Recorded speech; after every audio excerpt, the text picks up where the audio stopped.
मित्रांनो, लग्नानंतर होईलच प्रेम या मालिकेच्या 13 फेब्रुवारीच्या भागामध्ये आपण पाहणार आहोत की पार्थला असा भास झाला होता की काव्याची ही मेमरी लॉस झालेली आहे. त्यामुळे काव्या ही पार्थला विसरलेली आहे. परंतु तो निव्वळ पार्थचा भासच असतो. जेव्हा काव्या शुद्धीवर येते तेव्हा मात्र पार्थचा आनंद हा कुठेच मावत नसतो.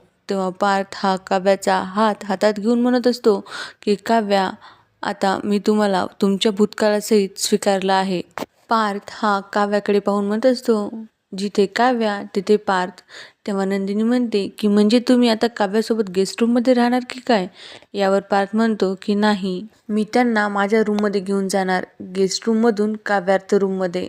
हे ऐकून सर्वजण खूप आनंदी होतात आणि जीवा मात्र मोठ्याने सिटी वाजवतो. जखमांच्या वेदनेतही तिच्या डोळ्यात आशेचा उजेड होता. नातं जरी लग्नानं जुळलं, प्रेम मात्र मनाने उमललेलं होतं.